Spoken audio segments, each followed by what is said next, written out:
Donc, j'accueille bien sûr mes collègues avec plaisir pour partager ce moment. Donc, l'atelier Bacquer et Blanc, l'atelier La Pierre, l'atelier Ré que j'ai la chance de développer, l'atelier de Tailleux et puis aussi l'atelier Verscure. Donc, merci à tous les représentants et à mes collègues d'être présents aujourd'hui pour partager ce moment ensemble. C'est un plaisir de pouvoir échanger avec vous et pouvoir aussi découvrir le travail qui a été fait pendant cette période. J'excuse l'absence d'Éric Lapierre qui était retenu par des éléments similaires et importants sur Paris. Donc, il est représenté par ses assistants, donc par Fosco et Tanguy, qui vont aussi assumer brillamment, on en est sur le relais par rapport à cette session. On a proposé de structurer cette session en trois parties, on va dire en trois actes, sans y avoir la prétention de faire une pièce de théâtre avec de multiples rebondissements, mais d'imaginer discuter des différents aspects de cette deuxième année 2020 en trois parties. Une première partie présentation avec l'idée de pouvoir avoir justement de la part de chaque atelier successivement une présentation qui va permettre de pouvoir découvrir les projets. Une deuxième partie qu'on a appelée un peu pompeusement table ronde, qui sera un échange un peu plus spécifique sur un thème un peu transversal qui permettra d'amorcer la discussion entre les différents professeurs qui ont présenté, enseignants qui ont présenté les ateliers. Et puis dans la dernière partie, on passera à la partie de questions-réponses qui permettra d'interagir avec les participants. Donc l'idée, c'est que pendant toute la session, les questions-réponses peuvent être posées par l'intermédiaire du chat, donc n'attendez pas forcément la fin pour le faire en direct, n'hésitez pas à les faire, à les inscrire par l'outil Converser. Elles seront prises tout au long des présentations en compte et puis elles seront, le cas échéant, avec le nom du professeur sollicité. Si c'est une question précise, n'hésitez pas à le faire. Et puis dans la dernière partie, elles seront relayées par Clément Catin, assistant au sein de mon atelier, qui a œuvré comme coordinateur de cette présentation et puis qui œuvrera peut-être comme gardien du temps un tout petit peu si, comme souvent, nous, professeurs, on déborde un peu les limites par passion quand on présente nos éléments. Donc, merci d'avance à toi, Clément. Donc, je propose d'attaquer directement la première partie et puis de passer aux présentations. Donc, l'idée, c'est de pouvoir passer la parole à chacun. Donc, je commence volontiers tout de suite à passer la parole et l'écran. Donc, je pense à l'atelier Bacquer et Blanc. Je ne sais pas si c'est toi, Marc ou Alexandre, qui partage l'écran pour pouvoir avoir la présentation donc, de ce qui a été fait dans l'atelier. L'idée est bien sûr pas d'être exhaustif, vous l'aurez tous compris, mais de pouvoir avoir une découverte des thématiques qui ont été abordées, peut-être une sélection de projets d'étudiants. Donc l'idée, c'est pas d'être exhaustif, mais peut-être de vous permettre à tous de découvrir ce qui a été fait, puis aussi de donner l'envie d'aller voir l'exposition virtuelle où là, les choses sont présentées par chaque atelier de manière plus détaillée. L'ordre est alphabétique, donc on n'a pas cherché un ordre très particulier ou très sophistiqué. On a pris l'ordre alphabétique des professeurs, donc c'est finalement l'atelier Bacquer et Blanc qui inaugure ces présentations. Donc je te laisse volontiers la parole et l'écran, Marco et Alexandre. Je vous laisse présenter votre atelier. À vous. Merci, merci Emmanuel. Pour rester dans l'ordre alphabétique, c'est moi qui va l'expliquer. Et puis, je vais mettre à l'écran. Donc, c'est la manufacture spatiale, notre atelier. Et puis, c'est la main qui est important chez nous. Et on fait toujours des cycles de 4 ans, une sorte de continuation, même qu'on a des autres étudiants. Ça nous semble intéressant de se concentrer pendant un certain laps de temps sur une chose. Et puis maintenant, nous nous trouvons dans le monde de craftwork. Et craftwork, c'est un mot composé de craft, donc en arrière-fond, arts and crafts. Et de l'autre côté, en combinaison avec work, ça devient Kraftwerk. Donc, une certaine architecture qui est en lien avec énergie. Et puis, on travaille pendant 4 ans sur 4 éléments qui sont en lien avec l'énergie. On a fait jusqu'à présent l'air et le eau. Et actuellement, nous sommes dans la 3e année où on travaille le feu. Donc, cette année, donc fin 2019 et le semestre passé, on a travaillé sur le feu. Et puis, on a essayé à se concentrer avec donc tout ce qui est autour de cette grande énergie du feu, avec une matière. Donc, chaque année, on prend une certaine substance en lien avec cette énergie. Et cette année, c'est le métal. Donc, le premier semestre, on a fait un village fonderie. C'est un village complètement donc nouveau, une sorte de colonisation d'une partie tout près de Lausanne où on fait un village avec une fabrique, donc une fonderie, et puis là où il y a les travailleurs, le directeur et tout le cadre médiane se trouvent sur le même lieu.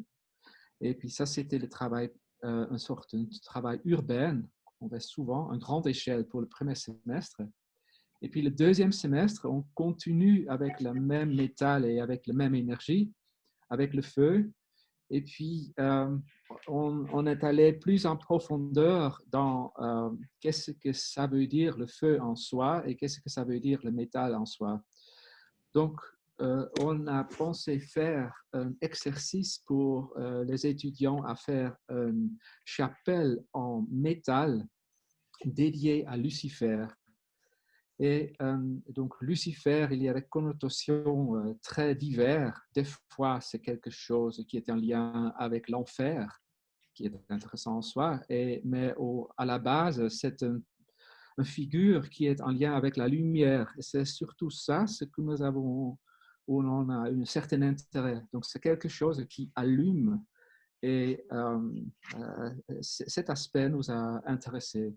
Donc, des fois, Lucifer, ça peut être aussi tout léger. Donc, sur cette base-là, on a fait un programme pour une chapelle, un espace libre servant à la méditation pour 12 personnes. Et c'est un espace qui est supervisé par une maîtresse de cérémonie. Il y a nécessité d'avoir du bois et une cheminée pour allumer le feu. Il y a 3 espaces individuels avec des bougies et pour un travail individuel, une toilette, une cuisine, et puis à la fin, on a mis une cloche qui rythme les cérémonies. Donc une cloche en métal qui donne un certain rythme.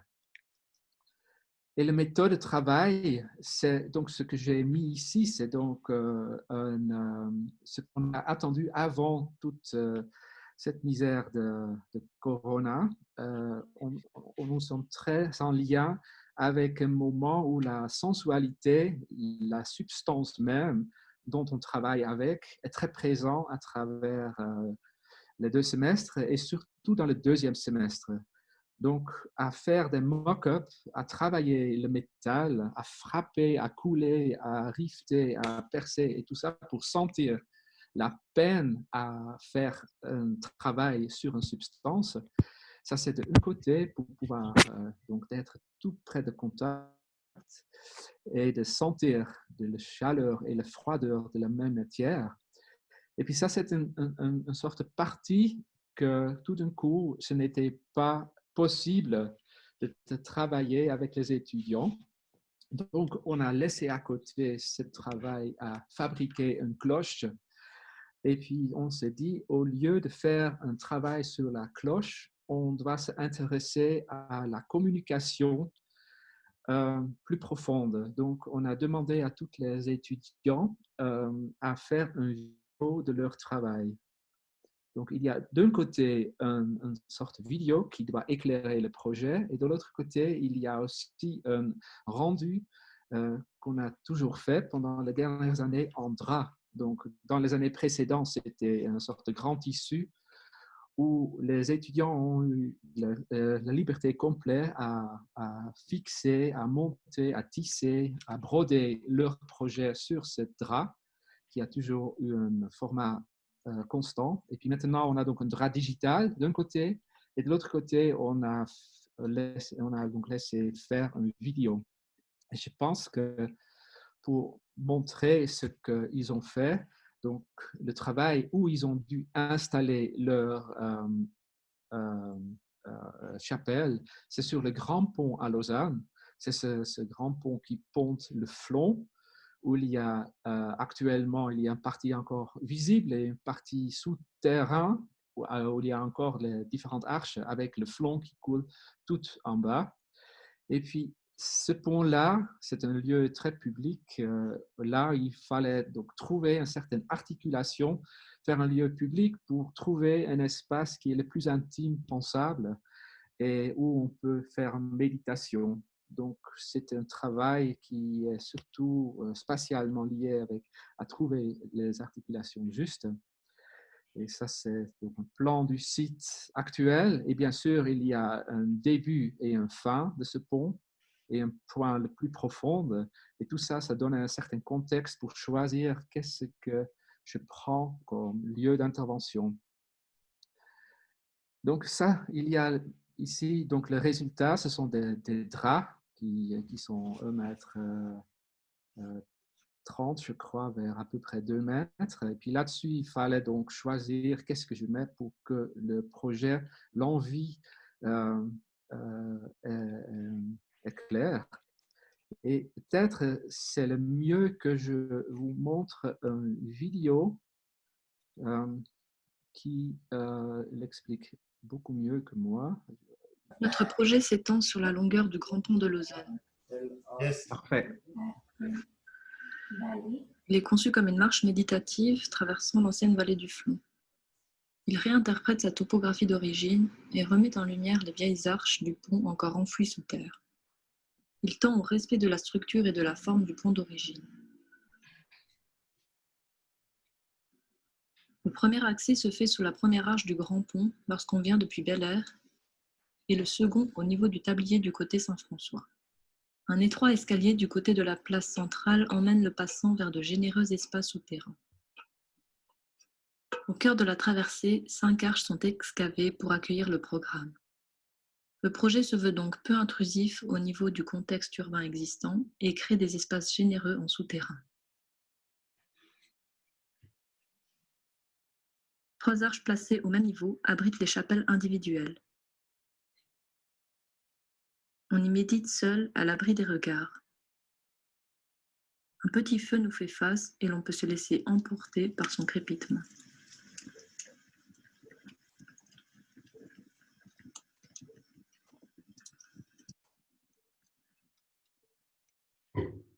L'espace principal sert à la méditation collective. Il est au point le plus bas de la traversée. À l'aide des bruits et sensations de l'espace environnant, la maîtresse de cérémonie nous introduit à l'état de pleine conscience. On porte nos intentions au son, à la rivière qui coule, à la cloche qui retentit. Ce n'est qu'une fois reconnecté à nous que l'on peut accéder à l'espace d'intendance géré par la maîtresse de cérémonie. On y partage le thé avec d'autres passants autour d'une table commune. Notre structure métallique vient répondre au rythme des piles du pont, mais ne dépend que très peu de lui. Elle vise à minimiser les accroches à la pierre. Le long de la faille, des pales-planches retiennent la poussée du terrain de part et d'autre du pont.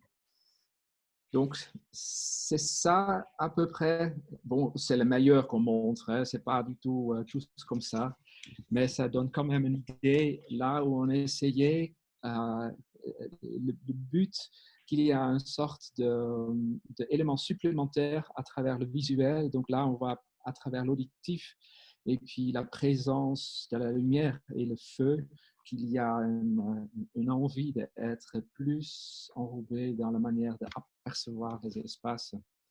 Et puis ça, c'était un peu le but de cet exercice. Voilà, je m'arrête là. Bien, merci Marco, ça nous a donné l'eau à la bouche et puis je pense aussi qu'on pourra découvrir les draps digitaux. J'ai appris une expression aujourd'hui tout à fait nouvelle dans l'exposition et en tout cas on se réjouit de découvrir ce travail et merci pour cette première partie de présentation. Donc je propose qu'on enchaîne peut-être avec la deuxième vision des travaux, des thématiques qui ont été abordées. Et donc de passer la parole au représentant de l'atelier La Pierre. Donc ce serait, si j'ai bien compris, Tanguy oui, et puis Fosco qui vont le faire. Donc voilà, je vous passe la parole et l'écran, et puis on vous écoute avec intérêt. Oui, bonjour. Alors, merci pour avoir organisé tout ça, Emmanuel. Fosco Lucarelli, je suis avec Tanguy Offray, assistant de l'atelier d'Éric Lapierre, qui est à sa 4e année de vie, conclue ce semestre. Notre atelier, d'un point de vue méthodologique, c'est toujours fondé sur un lien important entre pratique des projets et enseignement théorique. Cela veut dire que tout le long de l'année, en fait, nous associons des corrections, si vous voulez, conventionnelles sur les projets à des cours plus ou moins formels sur des questions théoriques, architecturales et historiques qui peuvent, bien sûr, infuser et influencer le développement des projets des étudiants. Dans une toute première phase du semestre d'automne, donc du premier semestre, qui dure de 3 à 4 semaines, les étudiants analysent par le biais des maquettes et des dessins, surtout axonométriques, à la fois l'œuvre d'un architecte ou des groupes d'architectes, comme a été le cas pour Rennes Colas, Le Corbusier, par exemple, qui ont développé un discours à la fois pratique et théorique au cours de leur carrière.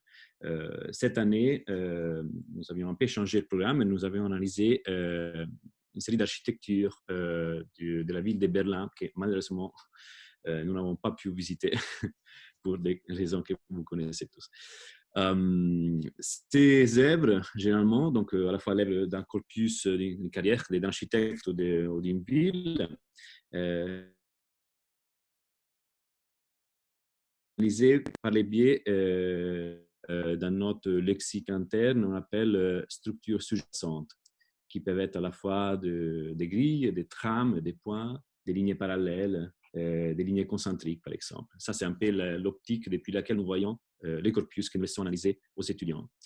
Dans le reste du premier semestre, nous demandons aux étudiants de travailler sur un projet d'une maison sans site, se développant donc sur la base d'une matrice géométrique indiquée et qu'ils ont hérité de leurs études d'analyse initiale, en questionnant donc en continu la construction de l'espace en relation avec des principes d'abstraction. Oui, parce que tout le long de l'année, en fait, notre atelier tisse un mouvement circulaire continu entre des questions d'abstraction et des relations entre abstraction et réalité. Ensuite, des questions d'analogie, en passant à l'envers de la réalité d'un site réel à l'étude analogique. Et ça, c'est l'objet du deuxième semestre en particulier, qui voit les étudiants donc, se confronter avec les thèmes d'analogie et du contexte physique et aussi mental, en certaines mesures, par les travaux sur des projets d'équipements implantés dans des sites réels qui débute sur une réflexion liée à l'imaginaire d'une série de mots qu'on assigne aux étudiants, des mots aussi vastes comme paysage, comme nuage, par exemple, qui sont évocateurs des questions d'espace et d'architecture. Et donc, pour parler plus précisément de ce deuxième semestre, le travail du deuxième semestre, je laisse la parole à Tanguy qui présentera aussi une série de projets. Alors, pour vous parler plus précisément de ce second semestre, je sors de la présentation et je vous partage l'écran.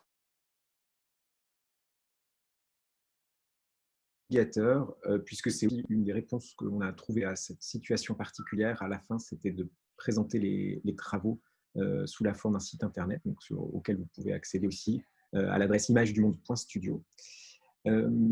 Donc, ce second semestre, il a pour but de monter un petit peu en puissance avec les étudiants en introduisant la question du contexte, que cette année, on a choisi de situer sur le campus de l'EPFL.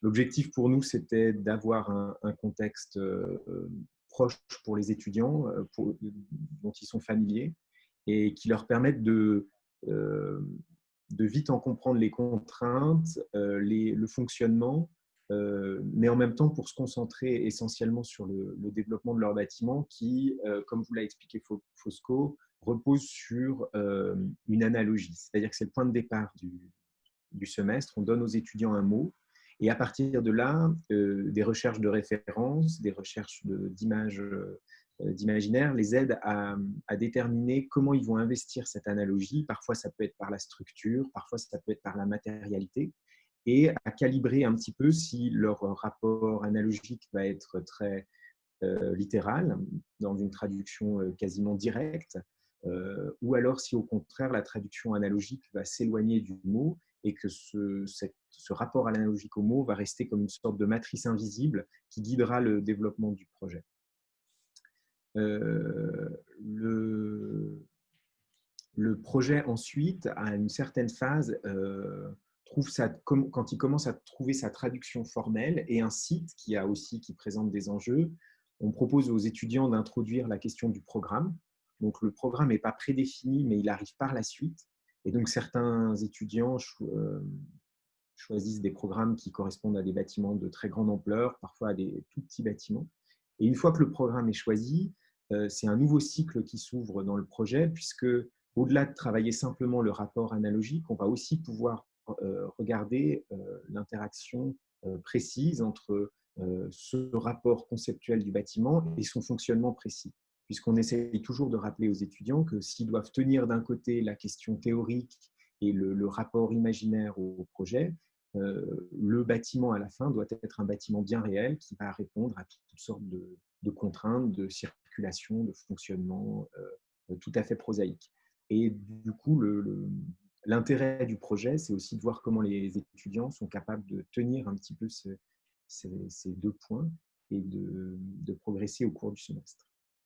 Peut-être pour vous donner une illustration du rendu. Donc voilà un premier projet qui travaille autour de l'idée du mot du nuage et que les étudiants avaient décidé d'implanter dans un site particulier pour le PFL, puisqu'ils devaient faire le lien entre le campus et les zones de terrain de sport au nord du campus. Ils avaient identifié une problématique un peu liée à la pratique du sport sur le campus. Et ils avaient décidé de faire un bâtiment qui soit à la fois un bâtiment où on puisse aller faire du sport et un bâtiment qui soit un lien entre ces deux zones du campus. Sur la manière dont ils l'ont investi, ils ont travaillé à regarder un petit peu la manière dont la structure et les questions de limite pouvaient métaphoriquement parler d'un bâtiment dont on discernerait moins précisément les limites et qui jouerait avec un petit peu cette question de limite floue en travaillant sur les questions de vitrage, de rideaux, de partitions intérieures et de variations, tout en respectant une certaine rationalité constructive. Donc, on a beaucoup travaillé pendant le semestre à calibrer le rapport entre quelque chose qui serait inutilement dispendieux en termes de moyens et quelque chose qui préserverait le lien analogique. Donc voilà quelques documents qui montrent leur plan. Donc, comme vous le voyez, tous les rendus ont été un peu unifiés, comme on aime à le faire, pour aussi produire une sorte d'image complète du studio où tous les documents se répondent. Un autre exemple que je vous présente et qui est cette salle de concert. Alors, c'est assez drôle, on voit que les étudiants nous ont proposé beaucoup d'espaces de vie étudiante. On voit que c'est ça qui doit leur manquer en ce moment, puisque comme le programme venait aussi un peu d'eux, on a pu voir ce qu'ils nous proposaient. Et là, on a une salle de concert basée sur le mot clairière, qui se situe à la limite entre le campus EPFL et une île, enfin même plutôt un peu une île, et qui proposait de travailler sur l'idée comme ça d'un monde un petit peu central, baigné de lumière. Mais en même temps, là, c'était ce projet-là, je voulais vous le présenter pour montrer qu'à un moment, on a dû aussi parler de questions de... Alors, même si on n'est pas dans un respect peut-être exact et précis de toutes les normes de ce qu'est une salle de concert aujourd'hui, ce n'est pas le propos de l'atelier. On a quand même dû réfléchir à des questions de stockage des instruments, de déchargement des camions, de foyers, de régie son. Donc, les étudiants ont pu prendre en charge toutes ces questions prosaïques et voir comment ils pouvaient les intégrer à un dispositif qui garde la force de l'analogie initiale. Voilà. Et donc, à chaque fois, on leur a demandé une axonométrie qui montre le contexte comme documents un petit peu principaux et une coupe perspective qui permettent de se projeter un petit peu plus à l'intérieur du bâtiment. Voilà, je crois que je vous invite à visiter le reste du site pour voir les autres projets et à voir un petit peu la diversité des propositions qui ont été faites sur le campus et qui dessinent, même si ce n'est pas le propos de l'atelier, une sorte de constellation comme ça de projets qui, une fois mis ensemble, donnerait un nouveau visage un peu à notre campus. On sera heureux de retrouver en septembre. Voilà, j'arrête le partage là. Bien, merci Tanguy et Fosco pour cette présentation qui nous a un peu aidé sur le campus. Donc, c'est un double atout de la présentation. Je propose d'enchaîner alors avec la présentation de mon atelier. Donc, nous, on a travaillé en fait sur une dynamique ancrée sur une question un peu plus vaste qui est liée en fait à la question qu'on a appelée rhodanie urbaine, c'est-à-dire qui s'inscrit dans de nouvelles interactions avec les villes finalement, et puis les cours d'eau qui les traversent. Ça a plutôt été l'idée que plusieurs étudiants ont essayé de développer, d'imaginer que la présence d'un bâtiment hors norme, comme le dépôt des transports publics à cet endroit-là, pouvait susciter un thème qui permettait d'imaginer induire l'ensemble du programme, intégrer ou agréger l'ensemble du programme dans une seule forme, dans un seul acte, et puis imaginer reprendre plus ou moins ce périmètre de base pour en faire, comme on le voit ici sur cette image, une proposition d'intégration et d'agrégation de toutes ces fonctions dans une pièce unique qui renvoie aussi à des dimensions que l'on retrouve sur le site et aussi à l'histoire un peu de Genève avec un certain nombre de grandes formes qu'on trouve dans cet élément.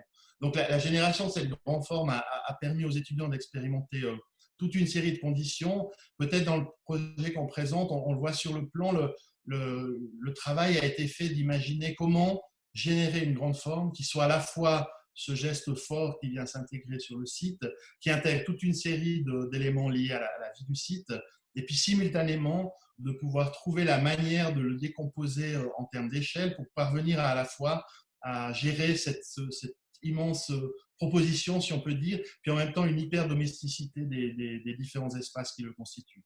Donc le travail a permis, par segmentation successive, jusqu'à l'appartement et la définition des façades, vous pouvez les voir dans l'exposition, à générer justement une sorte d'infrastructure à habiter, à travailler, à se divertir et qui permet d'imaginer, de revisiter le lieu sous l'angle d'une proposition unique dans son approche architecturale, mais très diversifiée dans les réponses qu'elle peut donner aux lieux et aux fonctions. Peut-être si on passe à la dernière partie pour vous donner juste un petit peu quelques regards un peu plongeants sur le travail qui a été fait. Une dernière approche qui a été menée par certains étudiants, dont ces deux étudiantes, a été d'imaginer qu'on pouvait prendre cette notion de parc et puis plutôt s'appuyer sur cette idée, imaginer peut-être construire, on le voit sur cette esquisse, des volumes supplémentaires pour donner malgré tout une délimitation là aussi entre la ville et le parc, et puis imaginer que des objets un peu emblématiques pourraient venir s'y poser et créer là aussi un lieu assez particulier avec ces trois objets qui viennent se poser, chacun parlant d'un des cours d'eau ou de la notion de jonction dans le troisième cas. Et donc, le travail s'est fait sur une sorte d'extension du site, en maintenant aussi le bâtiment des TPG. On a toujours imaginé qu'une approche assez libre serait faite par rapport à ces bâtiments. Et puis, dans le cas présent, d'imaginer une sorte d'articulation dans ce parc par ce premier bâtiment, suivi de ces trois objets qui sont donc développés comme des éléments de tour, qui viennent chercher plutôt la hauteur des falaises voisines et dialoguer avec le périmètre. Et puis, un travail typologique a été fait pour développer à la fois la notion de représentation en termes d'élévation de façade, de caractère, puisque c'est des objets à caractère paysager, mais aussi dans le logement, l'expérimentation de plusieurs types de logements, dont, vous le voyez sur le plan du bas, un travail sur des formes de clusters, donc de logements là aussi très coopératifs, qui permettent de pouvoir imaginer habiter différemment dans ce lieu et donc générer un autre type d'appropriation pour des bâtiments qui se voudraient de fait assez collectifs malgré leur caractère assez exceptionnel dans leur situation. Donc voilà en quelques mots des éléments, et puis je profite juste de remercier toutes les personnes tous les participants qui sont engagés pendant toute cette période à distance. Bien sûr, les étudiants et puis aussi l'équipe des assistants et les conférenciers qui nous ont rejoints, qui ont permis justement de pouvoir travailler sur cette recherche à la fois personnelle de chaque étudiant et transversale par rapport à cette partie de Research by Design qu'on a promue par rapport à cette thématique rhodanie urbaine. Donc voilà, je vais passer la parole pour la prochaine présentation. So I think I let you the word, Joe, to present maybe your part, if you can share your desk. Yeah. Thank you, Emmanuel, for the presentation. I try to share screen. Bienvenue Eric, que je vois apparaître. Salut Emmanuel, désolé de ne pas avoir pu vous rejoindre avant. Pas de souci, tu as été très bien représenté. Mais ça, je n'en doute pas. Je sais. C'est gentil. Merci de nous rejoindre. Okay. This year we spoke about the book. We started about the book. We went to the city and built a house. The house is mostly the object of the studio. It's a simple topic, but also a simple complexity. This year, I started with a book as a reference book, as a starting book. It's the first step is always reacting on a fascination to create a fragment. Afterwards, second movement, like I call it, it's always in 3 steps. It's introducing a stair. And this year we went to the city. We will build it in the city center of Ghent. And the fragments together with the stair leads to 2 houses. A stair was connecting 2 houses. It's about learning about the houses, learning about architecture. Starting from the reference, and it's about observation and not about analyze, and it's about imagination and not about concepts. The idea of the handmade drawing and the crafted modeling. The crafted modeling were turned into a reinterpretation in the drawing. The drawing was also finally, because of the COVID, we turned it in the digital drawing, how to translate, how to build up a language by the digital drawing and to express your project within those contexts. And it's of course about founding a kind of pleasure in doing things and how to better explain it than with Fischli and Weiss in the Swiss context. So I yet introduced it. We work in 3 movements. Movement 1 is in the first semester, but also movement 2 is in the first semester to go to the city in February to find a location and to build the 2 houses finally. We started with movement 1, first semester, book fragment reading. It's about a selection of 20 books. Here is a small selection about it. It's going from Jean-Pierre Reynaud towards Saint-Pétry, passing Atelier van Lieshout, but also unbuilded pavilions of Dan Graham, and so much more. I walked through a selection of a few students. I made a small selection, but the nice thing is that every selection in the studio had a different outcome, and in that sense I could select so many different students, but I did a small selection Georgia O'Keeffe, her houses, a few slides. The student came to a selection of one slide to come to a fragment. The idea of the fragment is on one hand dealing with construction, how construction makes architecture, but not about construction in a technical sense. It's a matter of making architecture. It's also starting from the small scale, and it's not about a full object. It's also about, for example, integrating life, how you can sit there, drink a coffee, and how the water's just dripping in front of you when it's raining. But also about the small scale as a starting point. It's an inside and an outside, but it's none of them both. Another example, as an outcome of non-yet realized pavilions of Dan Graham, I walk together with you in the book a few sketches, and to come to this kind of fragment. It's a setting of bringing things together. It's about reflection. It's about materialization and how things comes together. Another example, Jean-Pierre Reynaud, a house what is unfortunately demolished afterwards, probably quite, it's a very specific way of dealing with one town. And the result of, in that case, Federico, who reacted to make a kind of way to take a bath, and how he constructed it, not with one tile, but with one brick. Going to movement 2. Movement 2 is introduced by a lecture about Napolitan staircases as a starting point, as a study case. And it's brought in relation with the context. The context is a building in the city center of Ghent. A city center of Ghent with this kind of connotation, how the building reacts with its context by the reflection. We're speaking about, and I try to show it, we speak about this building. We are in the city center of Ghent. This is the old courthouse. This is one of the main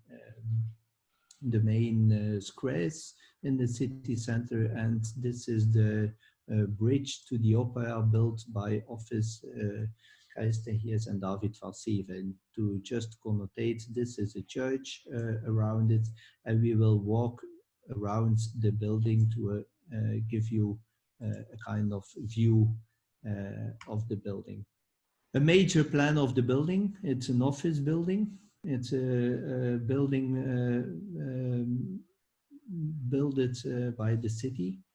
And this is a general type of plan that you have. This is the facade with clochers who are a kind of decoration. This is the way it's communicated, and this is how it, the back street, how it's related with its context. This is the way it's communicating with its ground floor level by a split level parking. Turning over towards the direction of the water, on the right hand the church, on the left hand this building. Here you see the bridge of office, and on the left hand the building. It's in fact like that the ground floor level is totally not active and completely closed, as you see here. Cameras enough to control an entrance who never came. We split the building in 8 blocks, so that means with 16 students we had 2 new building blocks. They made it only in white paper, different stairs to bring persons from the ground floor level to the top level, because the top level, this top level is in fact the subject to build later on the 2 houses. A few examples of the staircases. On one hand, the drawing, the way to connect the ground floor with the top level. And now it's completely blocked. No, it's not blocked at all. And a few examples how the model is made in the second movement. A generous way to bring up, to have a new starting point on the upper level. To come to those models, 2 new buildings with 8 different ways to come up, 8 new plots on the rooftop to have a new starting to build up 2 houses. The 2 houses came in fact with the starting of the fragment developed in movement 1. So making of the houses, I come immediately to the complete drawings. There are in fact 2 different buildings, and they made an axonometric drawing of 2 different directions. I give you a few answers to how to build. They made a super drawing existing of how you make a connection of plan, section, and elevation on one hand, and on the other hand, a fragment of how the small scale is introduced in the way you made the whole thing. This is the answer of Lily, starting with Georgia O'Keeffe and coming to this super drawing. This is Tem. This is Tem. We start with the drawings of Peter Meikley. In fact, he reacted on the existing building by making in the building itself and just having top elements on the roofs. His fragment and his super drawing, how the things came together. You yet saw the fragment of Dan Graham. This is how Céline created the 2 houses on the roof by this fragment and by this total drawing. The studio is also about the constantly in the presentation, the students did a selection of the sketchbook where they worked on. It's also about giving lectures. So the guests are always giving an inside view on their own work, and it's about 2 times a trip to visiting on one hand this year in Porto houses, and on the other hand visiting, like you see here, this one Philippe van der Maaien, here Wim Hoes, visiting houses in Belgium. To end with this visit of Julia Lampen's house. Thank you. I also wanted to thank Peter and Vin and for the digital assistant, let's say, Sten Jonk. Thank you. Thank you, Joe, for the presentation. So it was interesting to discover these different parts of the presentation and the different movements you present. Donc merci Joe pour l'atelier tailleux. On va passer au dernier atelier, donc l'atelier Verscure. Je vais passer la parole volontiers à Adrien, pour que tu puisses finalement, je te cède volontiers la parole et l'écran pour que tu puisses nous présenter finalement l'atelier qui a été développé. On t'écoute. Je partage mon écran, c'est ça, hein? Oui, volontiers.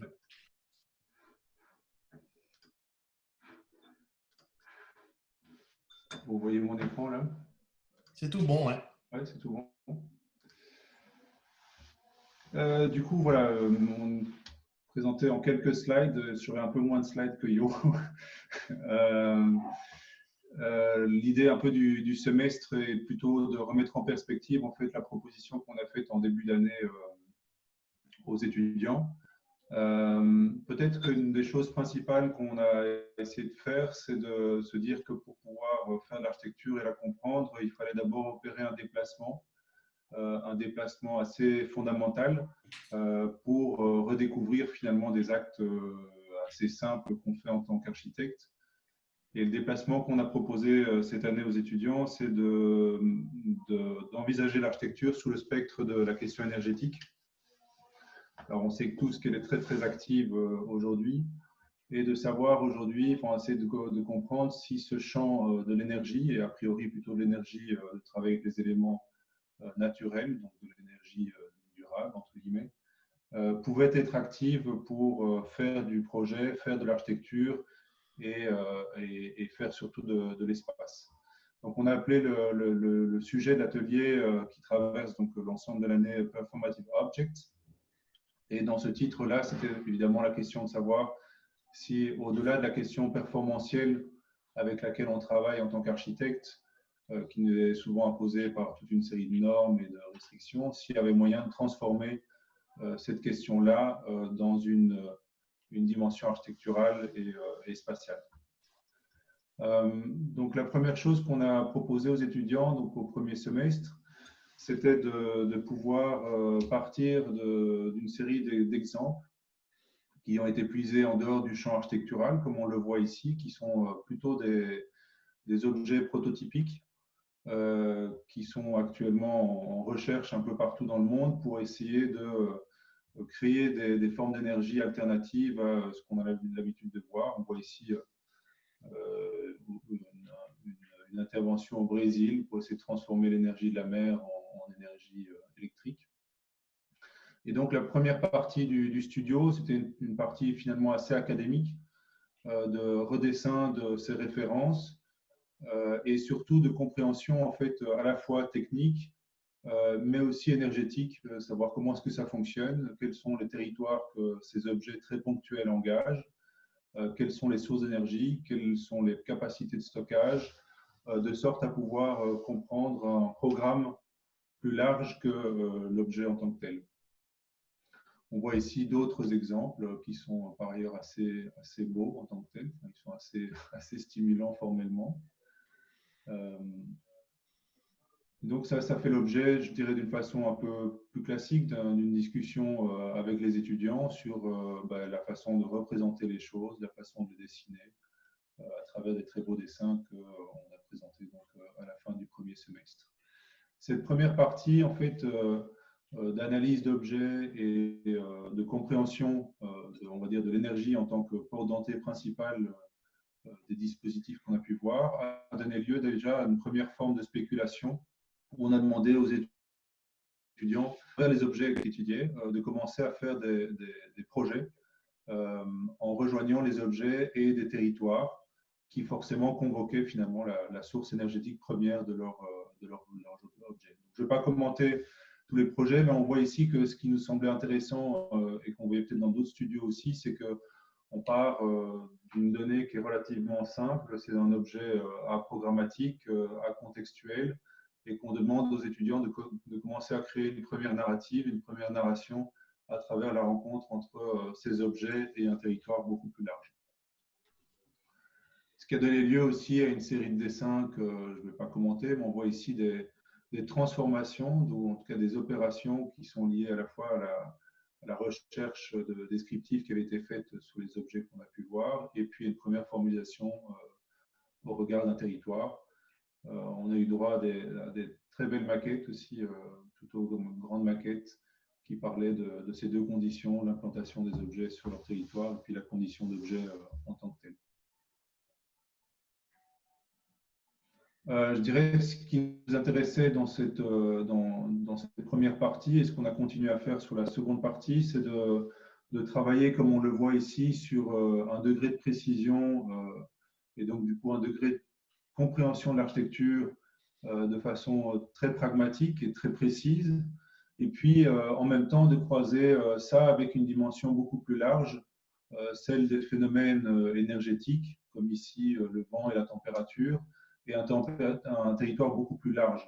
Donc on a forcément écarté finalement les échelles intermédiaires pour se focaliser, en tout cas focaliser la discussion avec les étudiants sur deux échelles très très contrastées que serait le territoire et l'objet architectural. On voit ici de nouveau une maquette. quelques maquettes. Donc ça, c'est toujours au premier semestre ce qui a été produit par les étudiants.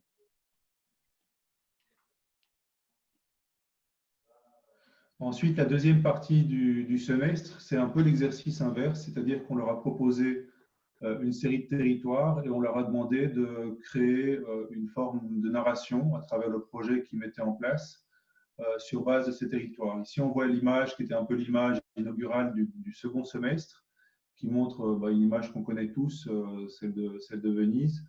Et ce qui nous intéressait dans cette image, c'est toutes ces cheminées finalement qu'on voit qui façonnent ce paysage. Et de nouveau, la question finalement un peu liminaire du studio, c'était de voir comment est-ce que la question énergétique pouvait informer la forme urbaine et en quoi est-ce qu'elle pouvait nous interroger sur les formes actuelles. Donc la première partie, ce qu'ils ont reçu finalement en tant que programme, ça a été très très léger, c'est-à-dire qu'ils ont reçu une série de cadrages Google, comme on en voit un ici. On voit d'autres qui ont été forcément puisés en fait dans des contextes très très contrastés en termes de climat, d'environnement, d'énergie. L'idée, c'était de pouvoir travailler cette fois-ci, contrairement au premier semestre, plutôt sur des environnements bâtis denses, donc de se reposer la question d'habiter la ville dans des conditions, comme vous le voyez ici, très très différentes.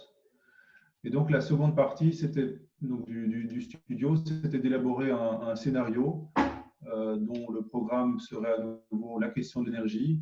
On voit ici un travail qui se saisit d'un îlot type, donc qu'on voyait ici, un îlot, si je me souviens bien, au Brésil, mais qui saisit en fait une condition d'urbanisme très très peu dense, très peu efficace et très peu performante en termes énergétiques. Donc c'est plutôt des bâtiments, voilà, comme on peut s'imaginer, pavillonnaires, et qui est créé un dispositif qu'on voit ici, une espèce de grande infrastructure, superstructure qui vient augmenter finalement le confort et notamment le confort thermique des bâtiments.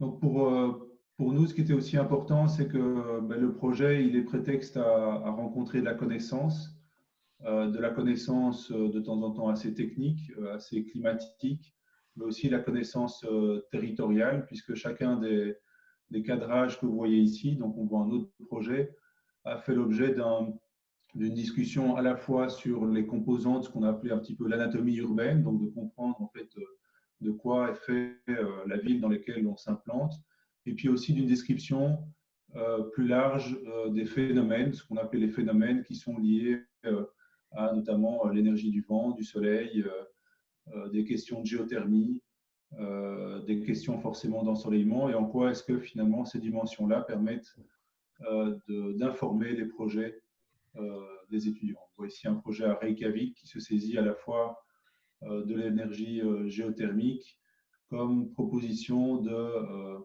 réorganisation d'un îlot à la fois spatiale, mais aussi comment est-ce que cette énergie permet de requalifier l'îlot et particulièrement les espaces vides que sont les jardins dans ce cas-ci.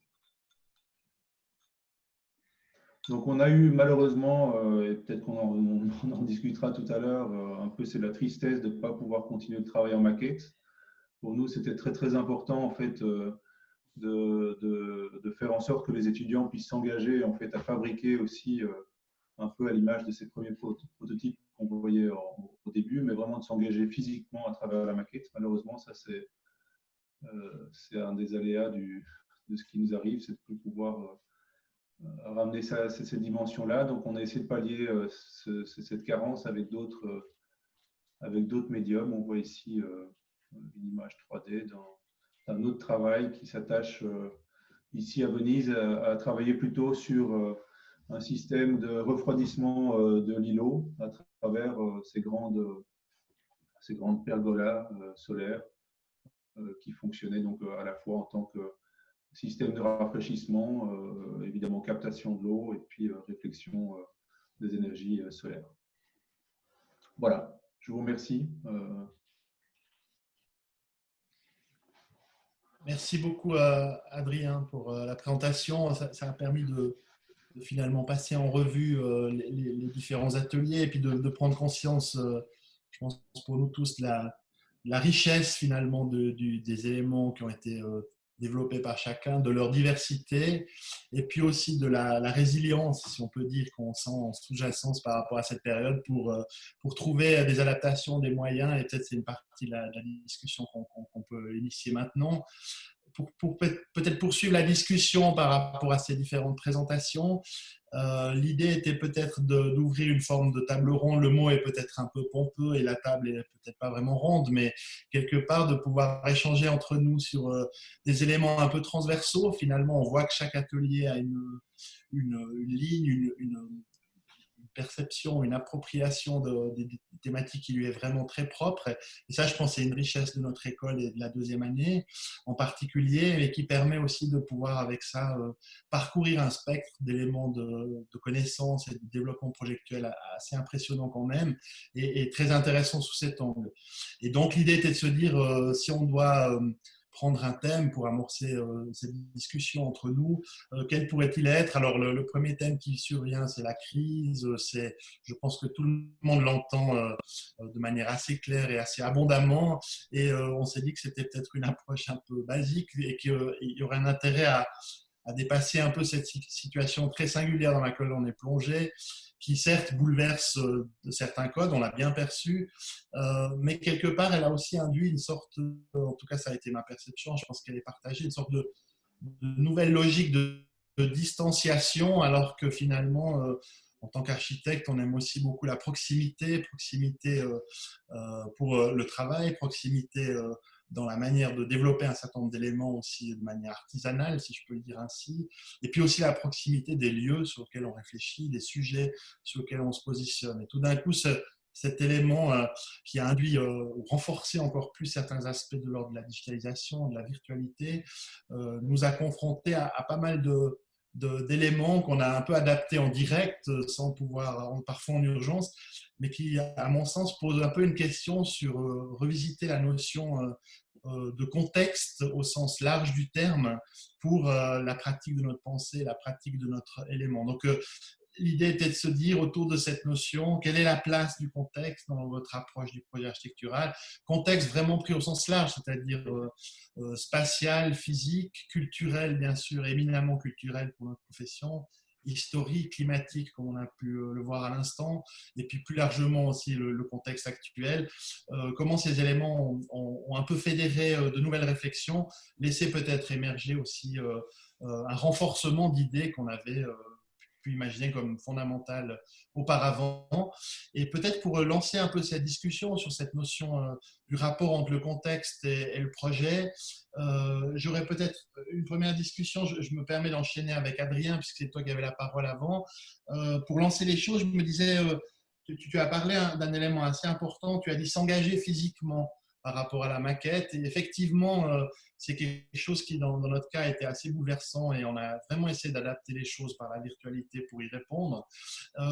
J'aurais été assez intéressé à avoir peut-être comme premier point ta réflexion sur ça. Et puis, est-ce que le fait d'avoir dû peut-être moins le faire a amené d'autres types d'objets performatifs que ce que tu avais attendu, à modifier l'influence de la prise en compte de ce contexte territorial ou climatique par rapport à l'interaction avec l'objet d'abstraction, enfin l'objet qui est étudié en tant que tel au début. Est-ce que tu as imaginé est-ce que tu as pu imaginer des différences notables? Comment était ton expérience par rapport à ces interactions? Ben, moi, je trouve assez triste. Non, je pense qu'il y a... Ce que je n'ai pas montré, c'est qu'on a demandé, on a rebondi à un moment donné avec les étudiants, on leur a demandé de faire des petites vidéos, en fait, des petites vidéos de ces phénomènes, d'essayer de reproduire en fait un peu les phénomènes sur lesquels ils travaillaient à plus grande échelle et d'essayer de voir s'ils pouvaient les capter dans leur cuisine, dans leur salon, dans leur chambre. Et donc ça a donné lieu, enfin à un moment donné, nous on a senti dans le studio qu'il y avait un besoin de se reconnecter physiquement sur voilà, une série de choses. Et c'est un petit peu la parade qu'on a trouvée en fait. Mais bon, voilà, globalement, je trouve que ce rapport à la matérialité, il est quand même assez essentiel dans notre travail, enfin, en tout cas au domaine du physique. Et je l'ai plutôt, moi, vu comme comme quelque chose, pas nécessairement comme un levier, mais comme quelque chose qui était peut-être un peu manquant dans les discussions qu'on a pu avoir avec les étudiants. D'accord. Et par rapport aux projets qui ont été produits, tu imagines qu'ils auraient été très différents en termes de résultats projectuels et de parcours si cet élément avait été différent. C'est difficile à l'évaluer, hein, c'est plus une réflexion, mais est-ce que tu imagines que ça aurait modifié significativement certains aspects ou c'est un peu trop complexe de pouvoir l'identifier en direct? Bah, je pense que ça limite quand même un petit peu les capacités de penser. On aurait pu, enfin, je pense on est tous en tant qu'enseignants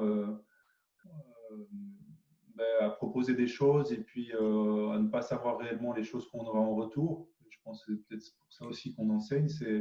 Et du coup, la surprise qu'on peut amener, enfin, qu'on aurait pu avoir à travers voilà, certains éléments plus physiques que sont la maquette, par exemple, et que sont d'autres formes, des visites sur site, des choses comme ça. Ces surprises-là, on ne les a pas eues. C'est assez clair. On a eu d'autres surprises, mais je n'ai pas l'impression que dans notre cas, elles ont été essentielles pour enfin, des surprises révolutionnaires en fait, dans la façon dont on a conçu les projets, ou en tout cas on a accompagné la conception. Peut-être ça m'amène à une réflexion pour faire peut-être le lien avec le travail de l'atelier Bacquer et Blanc, où finalement aussi cette question dans l'appellation même de votre approche, la manufacture, ce travail physique compte de manière importante. Et puis, effectivement, sur la partie du rapport au lieu qui était assez emblématique dans la deuxième partie de votre semestre. Je ne sais pas si Marco ou Alexandre, vous pouvez rebondir par rapport à cet aspect. Est-ce qu'il y a des éléments significativement fondamentaux dans ce rapport au contexte, dans ce rapport au faire du projet et interagir avec ça, qui, dans le cas présent, étaient différents ou ont renforcé certaines pensées que vous avez dans ce lien entre finalement ces enjeux contextuels et ces enjeux spécifiques au projet ou à l'objet qui vient interagir avec eux. Je ne sais pas si Marco ou Alexandre peuvent rebondir sur ça. C'est peut-être par rapport au contexte, comme on a choisi quelque chose qui est quand même accessible pour la plupart des étudiants, il en reste un certain rapport. On peut même, dans cette situation, on peut retourner sur le site. Par rapport à cette question de maquettes, ça semble presque comme une sorte d'interdiction de faire des maquettes. Et puis, nous avons toujours stimulé les étudiants même avec les circonstances qu'ils ont, de faire quelque chose avec les moyens du bord, avec des spaghettis et avec des autres éléments qui sont à disposition, en faire quelque chose. Tout le monde a de la substance pour simuler quelque chose de spatial. Et puis quand on le fait, même avec ces matières aussi pauvres, on arrive de lever le projet sur un autre niveau. Et puis, c'est parce qu'une des choses qui était pour nous toujours important, c'est le travail à faire des maquettes ou de faire des mock-ups où la substance dont on travaille avec est beaucoup plus proche que maquette, parce que maquette, c'est aussi une sorte d'abstraction, parce qu'on change souvent la matière, c'est qu'il y a une sorte d'exercice d'économie des moyens. Une fois quand on doit faire une maquette, n'importe laquelle, on doit choisir là-dedans. Et puis ça, c'est pour nous toujours un énorme, oui, au niveau pédagogique ou didactique, quelque chose qui est important. Parce on comprend qu'il faut laisser quelque chose à côté qui n'est pas si important que ça, en train de faire des maquettes, plus que le dessin, je dirais. Et on a donc essayé de transmettre ça aux étudiants, mais malheureusement, ce n'était pas vraiment pris comme tel. Et on a eu très peu de maquettes finalement, pourtant, ça aurait une possibilité de le faire quand même. Et puis, ce sont toujours, c'est comme une sorte de rébellion. Donc, on ne va plus faire de maquettes, donc on va faire des maquettes. c'est quelque chose comme ça qui est là-dedans. Ça me faisait penser à la phrase de Luigi Snozzi que l'architecture est une résistance, et en fait c'est aussi un peu ça que j'interprète dans ce que tu évoques, c'est-à-dire que d'autant plus puisque c'est entre guillemets interdit, c'est là qu'il faudrait en faire, si je te suis. Ouais. Tout à fait. Je trouve intéressant ce que tu évoques parce que quelque part, on a ces discussions aussi avec nos diplômants. Je pense que c'est le cas aussi pour vous. Et là aussi, une discussion récente avec un diplômant qui évoquait le fait de la difficulté de ne pas pouvoir faire une maquette, utiliser des outils fantastiques qu'on a comme les laser cut et ce genre d'éléments. Et donc, en l'absence de ces outils, c'était compliqué de faire une maquette. Donc, on l'a un peu provoqué en disant non, en fait, les maquettes, c'est beaucoup plus que simplement une découpe laser. Et alors, comme élément on a su, je pense, titiller un peu, il a fait une maquette avec des Legos et il nous a dit qu'il était retourné un peu à la base de ce qu'il avait amené à penser peut-être un jour être architecte, c'est qu'il faisait déjà des maquettes comme ça enfant. Et j'ai trouvé assez beau aussi comme espèce de résistance d'aller rechercher aussi en soi d'autres moments où on se bat pour bricoler, pour construire parfois dès l'enfance quand on a choisi ce métier il y a très longtemps. Et cet imaginaire de le retrouver, c'est une connexion aussi, je pense, de résistance pour redonner du corps et de la matière à la manière de pouvoir penser aussi l'espace. Pas exclusivement virtuel, mais aussi dans cet aspect. Donc, j'imagine bien, on l'a évoqué aussi en deuxième année, mais on se rend compte que ça transverse, je pense, ça traverse toute l'école jusqu'au diplôme, le fait de développer d'autres réflexes pour essayer de retrouver certains éléments importants du projet. Donc, je pense que ça rejoint pas mal de préoccupations. Je voulais enchaîner un peu sur une question qui m'a semblé intéressante dans la présentation qui a été faite de l'atelier La Pierre. C'est que je me disais par rapport à nos discussions, c'est comme si le campus, qui est un peu le support dans lequel ces éléments, ces objets sont venus se poser, était lui inaccessible. Et donc, est-ce qu'il y avait comme une espèce de travail sur le souvenir à relativement court terme pour créer des interactions? Et puis, je me demandais si ce point, par rapport à la constellation des objets qui ont été posés sur le campus, imaginez, comment ont été échangés ces aspects entre un campus qui devient virtuel, et ce sera des questions qui nous ont beaucoup agités, et puis des objets qui deviennent virtuellement concrets ou concrètement virtuels pour le modifier alors qu'il est vide. Et je me disais, est-ce que ce thème a été un peu un questionnement ou un sujet d'échange dans l'atelier où finalement il y a eu une telle abstraction que ce n'était même plus tout à fait le campus dans la tête des participants. Et j'écoute volontiers Eric ou ses assistants sur ce point. Parce qu'il y a une sorte de diagonale du fou qui apparaît entre un contexte qu'on a beaucoup connu, mais qui en fait est inaccessible. Oui, c'est vrai. Ça fait une drôle de situation dans le sens où ce que tu dis, quoi, c'est familier mais inaccessible. Le campus, les étudiants le connaissent mieux que nous. Donc, ils en ont une meilleure mémoire. Donc, je ne crois pas qu'ils aient été, disons, techniquement comme ça, handicapés par la chose. Mais ce qui m'intéresse là-dedans, moi, il y a deux aspects. C'est d'un côté, comment des lieux aussi familiers que le campus, par exemple, dès lors qu'ils deviennent inaccessibles comme ça, dans le cadre d'un scénario de science-fiction un peu, devient un lieu mythique. En fait, on se rend compte que des choses si facilement accessibles, toujours, sont devenues inaccessibles. Ça n'est pas que pour le campus, ça a été pour toute cette expérience, surtout que moi, je vous parle depuis Paris. Donc, à Paris, on a eu un confinement quand même sérieux, quoi. C'est seulement depuis hier qu'on peut se déplacer à plus de 100 km de chez nous sans autorisation, et c'était depuis seulement 2 semaines qu'on pouvait se déplacer à 100 km et non pas à 100 mètres, sans raison. Donc, on s'est retrouvé, même en habitant à Paris, par exemple, coincé dans une partie de la ville en sachant qu'on a construit, par exemple, tel autre bâtiment à l'autre bout, puis c'est devenu un monde inaccessible alors que c'est notre bâtiment, par exemple, des choses comme ça. Et donc, sur le campus, on a ce même sentiment, et ça m'intéresse, moi, parce que dans ce rapport au contexte, nous, on n'est pas très intéressés à vraiment savoir que sur le contexte, il y a une petite déformation à cet endroit dont on va prendre. Ce qui nous intéresse, c'est un rapport beaucoup plus imaginaire, dans le fond, à tout ça. Et pour bien souligner auprès des étudiants aussi que le contexte, bon, il y a un peu un contexte presque technique, donc c'est la forme de ta parcelle, s'il y a une anomalie, un truc, bon, ça c'est quelque chose, mais surtout le contexte, quand on parle du contexte, comme, je sais pas, Colin Rowe peut en parler, par exemple, c'est une chose qu'on reconstruit, en fait. Par exemple, tout à l'heure, Yo, quand il nous parle de cette partie de Gand, une chose dont il parle plusieurs fois, c'est que c'est là que Office a fait son pont.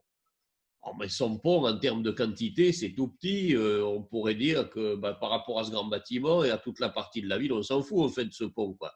Mais non, on s'en fout pas parce qu'en fait, ce pont, évidemment, qu'il incarne des valeurs architecturales qui, selon nous, en tout cas selon Yo, j'imagine, selon moi aussi, sont importantes pour nos étudiants, sont importantes pour nous.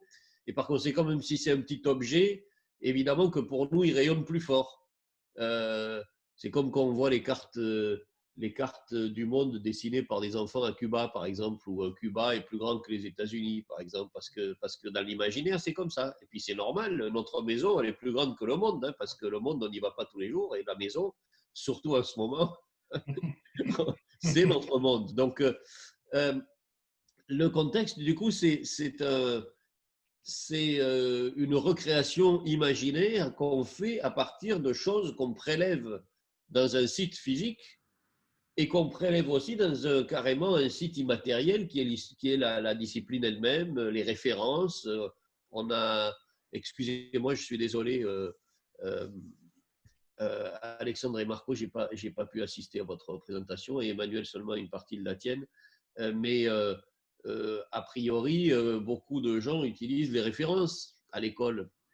Et du coup, les références, c'est un contexte aussi. Hein. C'est ce que j'ai vu de Yo, là, la maison de Renault, ok, oui, c'est intéressant de lui donner cette importance, mais normalement, c'est quelque chose qui, dans l'histoire de l'architecture, par exemple, n'est pas repéré, globalement. Donc là, on est avec quelqu'un qui propose un univers, voilà, on plonge dedans. Adrien, il nous propose aussi son univers de machines, de références non architecturales, mais quand même qui sont construites, enfin bon, tout cet entre-deux. Donc, le fait qu'on ne puisse pas accéder, d'un côté, ça soulignait ça. C'était pas un handicap pour nous, je pense. Ça n'a pas été un handicap. Et puis, d'un point de vue, donc je te rejoins tout à fait hein, sur cette idée que le contexte, c'est une sorte de reconstruction et donc est une sorte d'extraction qui se nourrit de plein d'éléments pour créer une sorte de contexte qui, malgré tout, est un contexte imaginaire, qui n'est pas le contexte au sens premier du terme, où les disproportions d'interprétation ou de poids donné à certaines choses peuvent varier énormément et justement ne se relient pas à une forme d'objectivité, mais plutôt à une sorte de subjectivité dans cette manière de faire cette reconstruction, et puis qui permet donc aussi à chacun de trouver un chemin qui donne ses richesses. Peut-être une question de curiosité par rapport au travail qui a été fait dans ton atelier cette année.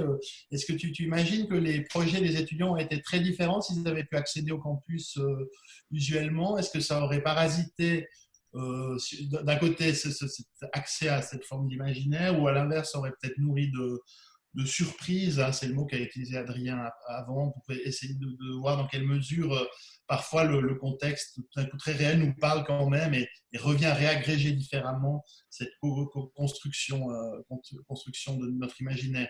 Comment tu le perçois? C'est difficile à le dire, mais c'était un peu une question de curiosité, je me disais. Je ne sais pas ce qu'en pensent Tanguy et Fosco, mais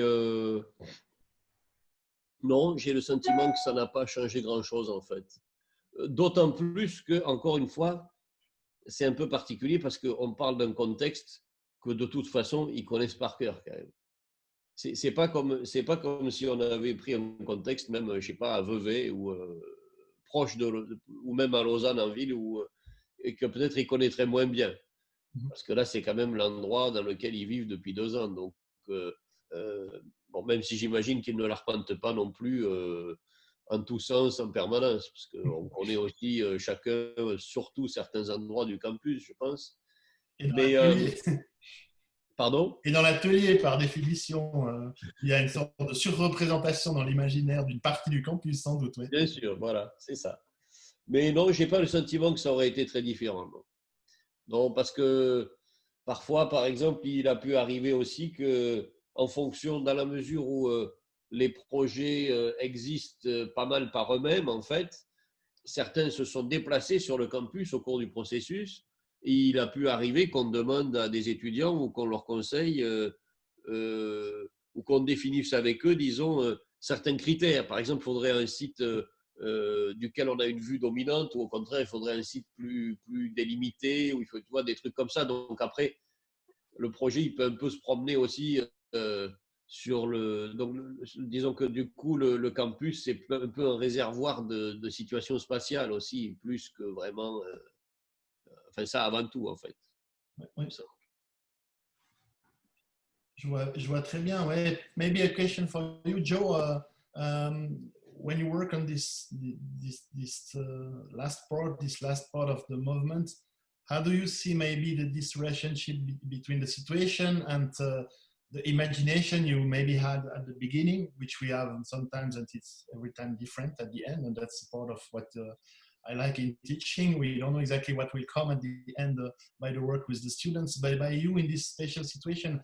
Do you think there are some differences between being a part of the possibility to be in the campus or not, in the developing, and this relationship between maybe abstraction and consideration of the big building you propose and then the relationship? Do you see some, could you tell us some aspect about this aspect? Yes, yes. First of all, to react on the idea of the context we visited in February. It's on one hand a context, and on the other hand it's not a context. Building on this, building houses, individual houses, is on one hand a crazy thing and maybe a total stupid thing. So the context was a frame to start to make a connection from ground floor to the roof. And you could even imagine at a certain moment that the plot was on the ground. And so there was a kind of ambiguity in between the context, the logicness of the intervention, and the reaction on its context. And in that sense, there was a certain kind of abstraction in this context, because it's not a kind of certain reality to build things on it. So it was dealing with elements of the context without being the context as one totality. I think that's an incredibly important thing. So in that sense, in my opinion, it does not change the way to work on it, because also the fragment starts with a certain fascination, and the house appears because of this fragment and because of the starting of this book. And it would be totally different if you start with another book and deals with another fascination. So there is a certain distance about context always. The way to work changed in that sense, that it's always this duality in between the analog drawing and the model making.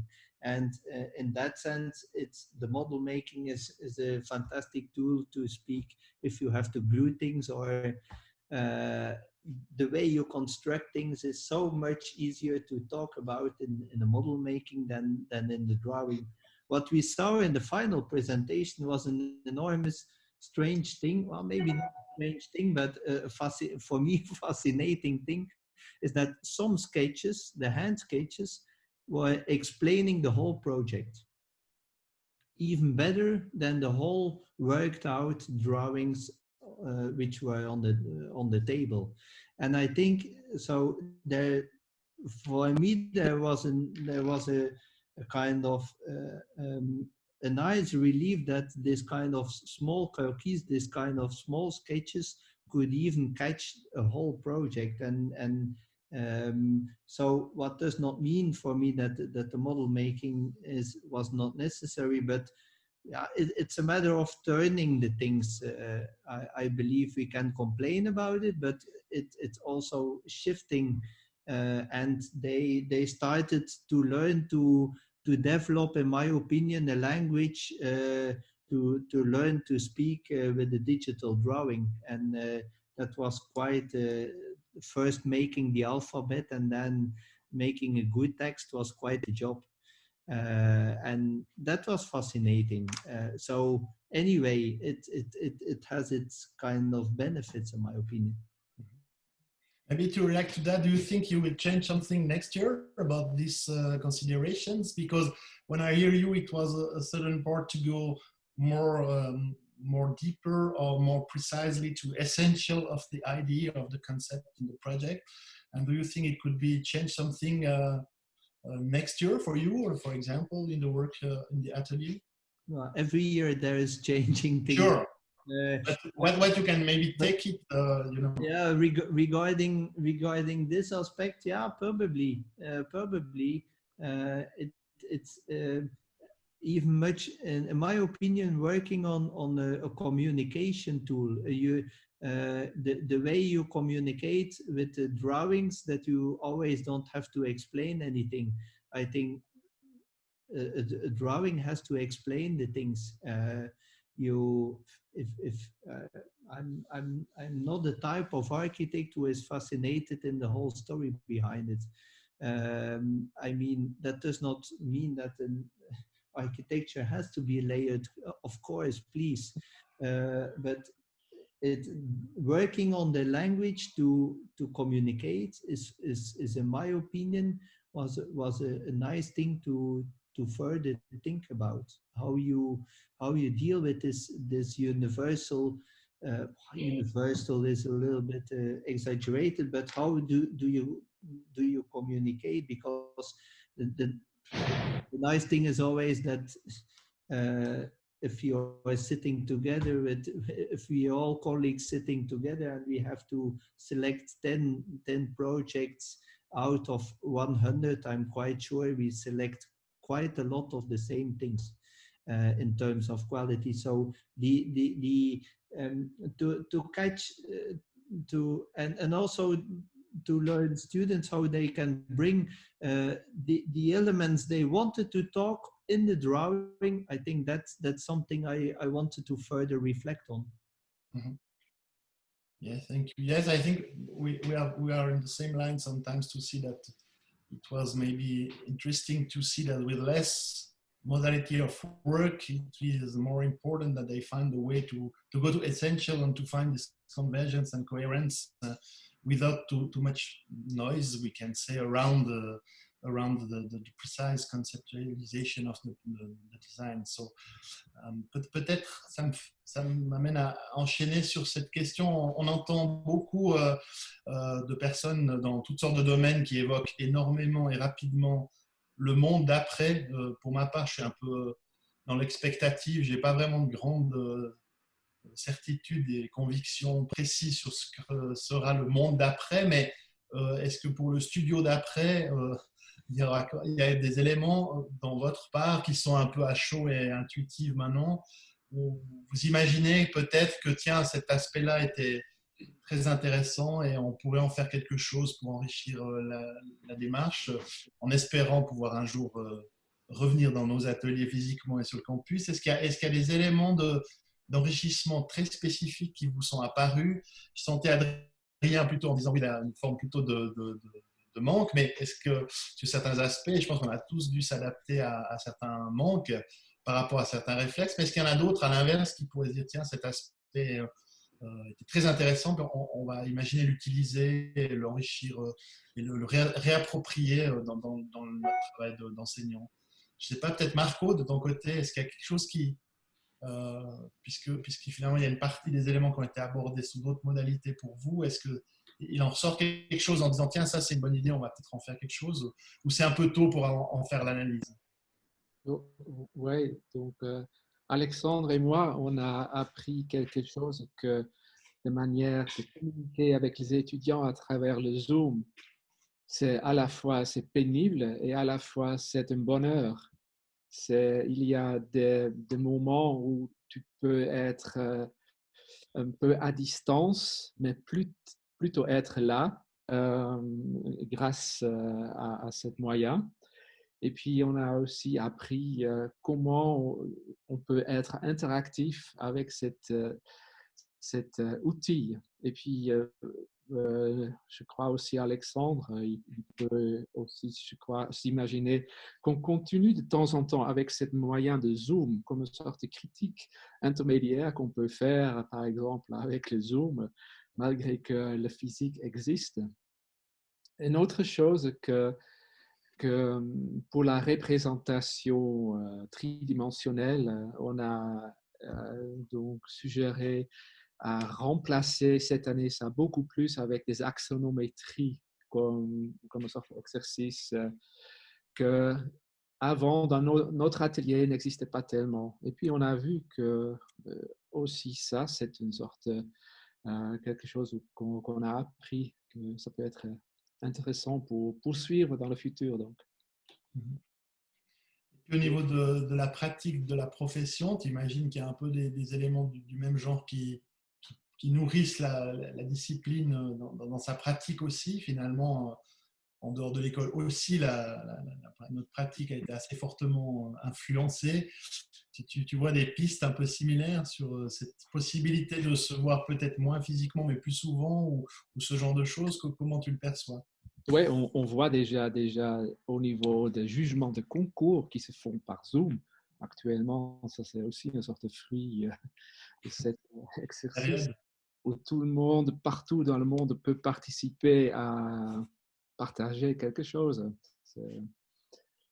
Oui, en tout cas, j'ai vraiment découvert quelque chose que je ne connaissais pas avant, ou en tout cas où j'ai eu beaucoup de rétitions avant, et maintenant ça va un peu mieux. Oui, je crois qu'on a tous été un peu dans le même bain par rapport à ça. Et peut-être de ton côté, Adrien, par rapport à ces éléments, tu évoquais qu'il y avait de temps en temps une sorte un peu de tristesse de se dire tiens, on ne peut pas faire ça, ou on a moins accès. Mais est-ce qu'il y a aussi d'autres aspects où tu te dis tiens, finalement, cette question-là, cet élément-là, on pourrait en faire quelque chose pour la suite? C'est compliqué de réagir, on est encore à moitié dedans. C'est à chaud et Mais, évidemment, on est tous non, moi je pense que ce qu'on a patients. sans doute tous constaté, c'est que ce phénomène, il augmentait un peu les extrêmes en fait. Au niveau, à la fois, on a des relations très très formelles et je pense à la façon dont on a dialogué avec les étudiants et puis aussi la façon dont on dialogue dans nos bureaux. Ça formalise extrêmement les choses, donc il n'y a pas que du négatif à ce niveau-là. Mais d'un autre côté, je pense que cette dimension informelle me semble forcément totalement nécessaire. Et moi, j'ai le sentiment que c'est peut-être une opportunité pour mieux identifier en fait ces moments en fait, où de temps en temps, dans la conduite d'un atelier, il y a un peu une forme d'ambiguïté entre une dimension formelle et informelle en fait. Et donc, du coup, si pour autant la question formelle des échanges formels qu'on a pu avoir avec les étudiants à travers les Zooms, etc., n'était pas nécessairement que négatif, hein, je pense que ça a permis d'apprendre beaucoup de choses. Je pense que cette dimension informelle me semble quand même assez fondamentale. Donc, c'est peut-être là-dessus qu'il faut qu'on se réinvente aussi, pas que sur la question de savoir comment est-ce qu'on travaille avec le Zoom de façon formalisée, mais aussi comment est-ce qu'on augmente nos capacités d'échange de façon informelle. Donc, de pouvoir aussi générer d'une autre manière cette recherche de surprise. Tu as évoqué avant le mot surprise, ou tout d'un coup, oui. Mais aussi surprise, même dans des éléments d'échange à distance, si je te comprends bien. Oui, c'est-à-dire que l'échange à distance, il est cadencé, pour moi, je le trouve assez pénible quand on doit faire une journée entière de critique face aux étudiants, face à un écran. En fait, c'est pas les étudiants qu'on voit, c'est un écran. Et donc, je trouve pas ça inenvisageable de pouvoir reproduire ça, mais sans doute pas de façon aussi systématique que ce qu'on a pu le faire ces derniers mois-ci.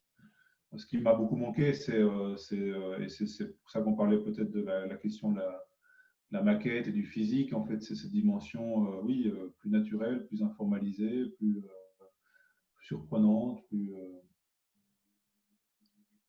Et du coup, là pour le coup, ça me laisse, moi, ça m'inspire beaucoup sur la façon dont Tu parlais, Marco, de la façon de fabriquer les choses de façon plus simple, plus rapide, plus intuitive, peut-être, plus par rapport à des outils voilà, qui sont très performants sur une communication formalisante ou formelle. Euh, donc ça, je trouve ça plutôt intéressant de penser dans les contrastes, en fait. Peut-être cette situation-là va nous amener à d'autres contrastes, mais qui ne seront pas nécessairement de l'ordre d'augmenter la performance de nos communications, mais plutôt de ralentir une part de notre façon de faire à côté. Oui, Après, des idées concrètes, je n'ai pas. Non, disons, c'est plus des réflexions qu'on échange que vraiment. Mais par contre, je trouve intéressant que tu évoques en termes de ce rapport à la performance digitale, hein, qui est finalement un élément qui était déjà avant cet aspect où la société se digitalise. Hein, on parle souvent de société digitale et puis en même temps de recherche de ces niches de liberté, de surprise, d'intuition qui finalement s'accommodent assez mal d'être placées parfois où la performance augmentant sous l'angle de ce qu'elle peut donner au niveau digital augmente et plutôt même exacerbe le manque de ces instants un peu différents. Et je pense que c'est une réflexion entre suivre le mouvement, en tirer certains aspects, puis trouver d'autres champs de liberté hors de cette surefficacité, parce qu'en même temps, il y a une forme.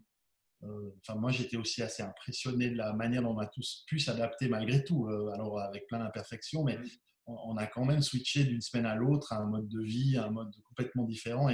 Et sans ces aspects digitaux, on n'aurait pas pu le faire. Donc, il y a des sortes de rapports, pour ma part, de fascination et d'effroi sur comment on trouve la manière de tirer parti de ces outils le plus possible pour renforcer où ils sont utiles, puis en même temps ne pas être happé totalement jusqu'à perdre une manière un peu informelle, comme tu le dis, ou un peu artisanale, qui pour ma part est un peu fondamentale dans la pratique de la discipline, c'est de garder ce rapport un peu simple. Et donc, j'ai que des questionnements à partager. Comme on disait, la philosophie et la science des questions et pas des réponses. J'en suis là, mais c'est vrai que c'est une vraie question.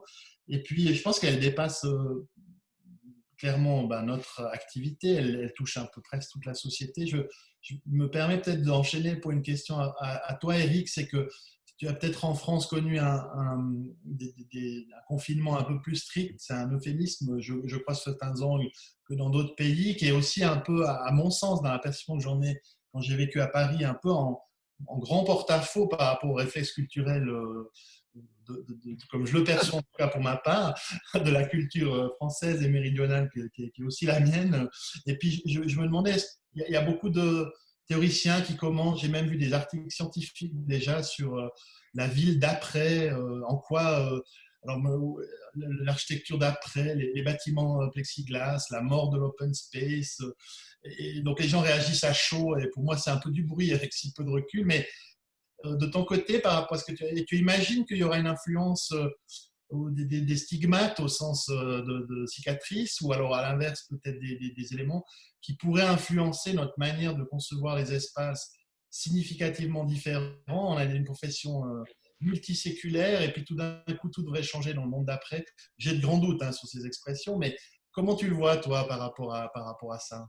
Alors moi aussi j'ai le grand doute. Je pense que tout ce qui est digital, tout ce dont on vient de parler avant, que moi personnellement j'ai trouvé super, que je pratiquais déjà quand même pas mal avant aussi, c'est peut-être pour ça, mais en tout cas, honnêtement, je pense qu'il y a une différence dans la psychologie de l'approche qu'on a avec les étudiants, parce qu'on n'a pas tous ces contacts, disons, physiques, enfin, fait de respirer le même air au même moment. Exactement, c'est même ça le problème, littéralement. Donc, évidemment, qui crée des liens ou qui crée voilà, quelque chose avec eux. En termes de transfert d'informations et gestion des projets, moi, je trouve ça super. Par ailleurs, notre pédagogie, elle est toujours très rythmée, physique ou pas. Donc, honnêtement, je n'ai pas vu beaucoup de différence, sinon que à Lausanne, je ne l'ai pas vraiment perçu. Je dirais que c'est comme d'habitude, les résultats. À Paris, mes diplômes et mon séminaire de recherche, je pense que je fais avec Fosco, je pense que c'est mieux que d'habitude. Peut-être parce que justement, on a un mode de vie où on passe notre vie dehors aussi. D'habitude, ben là, on était tellement enfermés qu'au bout d'un moment, je pense que ça devient plus marrant de bosser sur son mémoire de recherche que de encore passer la 12e heure sur Netflix. Donc, sous-entend que ça a helvétisé tes étudiants un petit peu à Paris. je ne sais pas si ça les a helvétisés, mais je pense que ça les a aidés à se concentrer, paradoxalement. Après, certains non, hein, mais globalement, je trouve quand même ça. Donc, je crois que ça changera quand même des choses dans la manière de travailler et dans l'utilisation des outils digitaux, parce que maintenant, tout le monde est devenu familier avec ça. Donc, la société, elle s'est énormément, elle est beaucoup plus compétente dans tous ces aspects, à toutes les générations. Et ce qui est, donc ça, c'est un point positif, je dirais, il me semble, et qui va perdurer. Il y aura un impact, j'imagine, d'une manière ou d'une autre, je ne sais pas comment. Et après, c'est difficile aussi de faire la part de qu'est-ce que de ces pratiques nous pourrons garder quand la vie sera revenue à la normale. Parce qu'évidemment, tout ça a bien marché aussi parce que de toute façon, on n'avait pas le choix. Exactement. Et à la limite, Zoom, c'est déjà une fenêtre sur le monde extérieur plutôt que de rester toujours à regarder que sa vraie fenêtre avec toujours la même vue, quoi. Et je ne sais pas si dans un monde où on est libre, disons, ce rapport digital sera aussi efficace. Par exemple, je ne veux pas vous raconter ma vie, mais enfin, mon père, il vit dans les Pyrénées, donc à 800 km de Paris. C'est pas nouveau, mais c'est la première fois que j'ai fait avec lui des dîners et que maintenant je fais régulièrement des dîners sur Zoom, alors que ça fait 30 ans qu'on est comme ça dans cette situation et qu'on ne l'a jamais fait. Donc, mais dans ce climat général, et je ne descends pas non plus dans les Pyrénées plus souvent d'habitude, donc rien n'a changé en fait, mais quand même on s'est mis à le faire. Et donc, je pense que le fait qu'on était dans cette situation, ça a engagé un rapport au digital dont je mesure mal qu'est-ce qu'il en restera exactement dans la suite, mais certainement qu'il y aura un écho de ça. Après, sur tous ces articles, là, j'ai encore lu un article il y a quelques jours sur un gars qui expliquait qu'à Paris, les trottoirs font 1,40 m en moyenne, il allait falloir tous les élargir pour pouvoir assurer la distanciation. C'est vrai que là, j'ai des doutes. J'ai des doutes parce que soit cette pandémie, et ça, on n'est pas capable de le dire, nous, mais soit cette pandémie, c'est la première d'une série parce qu'on a tellement détruit l'environnement que ça va être comme ça maintenant. Et dans ce cas-là, ça aura des impacts énormes. Après que sur la base d'une pandémie comme ça, qu'on compare à la grippe espagnole qui s'est déroulée il y a 102 ans et dont on n'avait plus jamais entendu parler, on envisage, parce qu'on a 2 ou 3 mois de lockdown, de changer la ville, de changer tous les bâtiments et tout ça, alors que d'ici, on est censé avoir un vaccin d'ici 1 an, 1 an et demi, c'est-à-dire on n'aura pas encore eu le temps de construire ces nouveaux bâtiments qui seront déjà obsolètes, quoi. Donc non, là j'ai beaucoup de mal à suivre. Là. Non, en revanche, ce qui est intéressant, c'est que certainement, et comme toute situation de crise, le confinement, il a mis en avant certainement il a exacerbé les injustices sociales, il a exacerbé, c'est comme quelque chose qui met tout plus en relief, en fait, la crise, toujours. Donc, celle-là, elle a mis en relief la faible qualité des logements, en tout cas, je ne parle pas de la Suisse, je parle de la France, en l'occurrence. Leur trop grande, ils sont trop petits. Bon. Et par exemple, dans une ville comme Paris, il est clair qu'avec le mode de vie qu'on a, qui est fondé sur les cafés et les restaurants, beaucoup, pas quelle que soit la classe sociale, mais enfin quand même beaucoup, je veux dire, même les étudiants, ils vont beaucoup au restaurant, ils ne vont pas forcément dans les mêmes que leurs profs, mais ils vont beaucoup, ils sortent beaucoup, ils vont beaucoup au café et tout ça, de sorte que le logement, oui, il est petit, mais en fait, on a toute une part de notre vie sociale et de nos activités qui sont à l'extérieur. Quand subitement ce logement, notre monde se réduit à ce logement, il est souvent invivable, enfin, ou difficile en tout cas. Donc ça met en avant des manquements qui existaient déjà avant, en fait, quoi. Mais qui deviennent plus criants d'une certaine manière. Mais non, je ne crois pas que, de toute façon, à l'échelle à laquelle va l'architecture et la ville, on puisse réagir suite à un truc qui dure 2 mois et dont on, croisons les doigts, on espère qu'il ne va pas se reproduire avant longtemps. Donc je suis toujours un peu fasciné par la capacité à faire les architectes qui sont toujours dans les starting blocks pour raconter n'importe quoi, quand même, il faut bien le dire, sans aucune considération de la réalité, ni de la durée et tout ça, quoi. Il y a déjà 1 an, on s'est tapé tous les mecs qui voulaient foutre des flèches en verre et des serres tropicales sur le toit de Notre-Dame. Les mêmes nous ont refait le bureau, la maison et tout repeint en 2 mois. Là. Voilà. C'est à peu près le même genre de choses. Ouais, je rebondis assez volontiers sur ce que tu dis parce que ça m'a frappé, au-delà même de l'architecture, dans tous les domaines. tu as utilisé le mot exacerbé. Et ça m'a aussi frappé comme il y avait cet aspect qui surgissait. Puis aussi des sortes d'exacerbation des positions où finalement le même argument ou la même situation était pris comme argument pour évoluer dans un sens ou dans l'autre. Pour des personnes qui ont des positions différentes. Ça peut concerner la ville, mais ça peut concerner d'autres domaines de la société. Et finalement, chacun utilisait l'argument pour renforcer les idées qu'il avait déjà avant la crise. Et c'était assez flagrant souvent de constater ça dans les débats. Et c'était parfois le même argument qui était pris, mais pour deux optiques très différentes. Parce qu'une chose n'a pas changé, c'est la nature humaine, quand même. Dieu merci, d'ailleurs.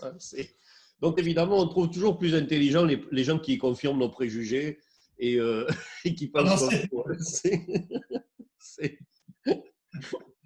et puis par rapport au développement urbain et de la ville, c'est vrai que dans le cas de l'atelier, nous, comme on travaillait à cette échelle d'imaginer un morceau de ville comme première base d'hypothèse, en fait, on a échangé aussi avec nos étudiants sur ces questions.